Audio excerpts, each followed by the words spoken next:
सांगली शहरामध्ये महापालिका जन्म मृत्यू विभागामध्ये जवळजवळ 2208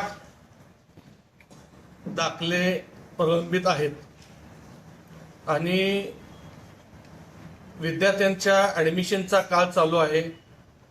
कित्येक विद्यार्थ्यांना, हजारो विद्यार्थ्यांना दाखले नसल्यामुळे शाळेमध्ये ऍडमिशन मिळालं जात नाहीये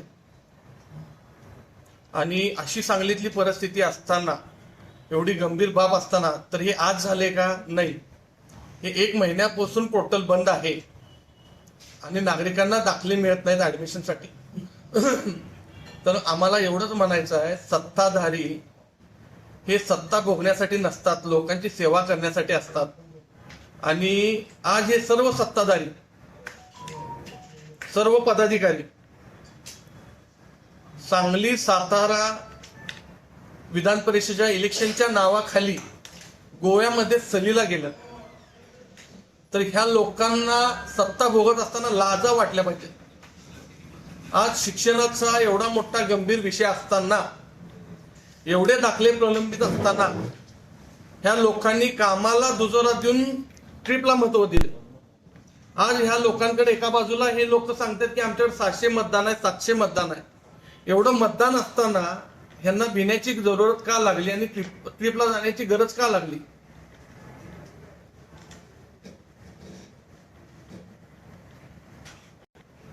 आज आम्ही विरोधी पक्ष नेता म्हणून, काँग्रेस म्हणून या सत्ताधाऱ्यांचा या ठिकाणी निषेध करतो आणि जे विद्यार्थी ऍडमिशन विना शिक्षणाला मोकले जाणार आहेत किंवा ह्या लोकांचं, मुलांचं वेळानं शिक्षण होणार आहे, ह्या विद्यार्थ्यांचं झालेलं नुकसान ह्या सत्ताधाऱ्यांनी याची जबाबदारी घ्यावी। एका बाजूला पोर्टल 1 महिना बंद असताना, ह्यांना माहीत असताना, तर सत्ताधाऱ्यांनी प्रत्येक शाळेला पत्र महापालिकेच्या वतीनं काढणं गरजेचं होतं की आमचा असा असा पोर्टलचा प्रॉब्लेम झाला आहे, त्यामुळं तुम्ही विद्यार्थ्यांचं ऍडमिशन करून घ्या आणि त्यांना 1 महिन्याची मुदत द्या दाखले जमा करण्यासाठी। पण असं कोणत्याही प्रकारचं काम तिने केलं नाही।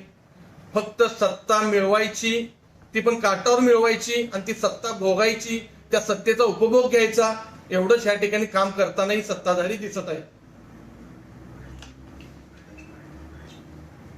नाही, त्या पोर्टल तिने जुन्या नोंदी पण अपलोड करा म्हणून तिने आता पत्र आले त्यांचं, पण काय झाले, महिन्यापासून पोर्टलच बंद आहे। अधिकारी करायचं काय?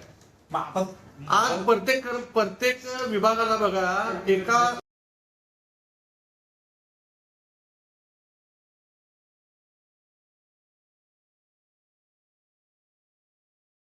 होतं आणि ही लोक गेलेत फिरायला। जाप पडताळणी सगळं टोकन द्यायचं त्यांना, ते टोकन जोडा होण्याची आहे। हा, असेल तर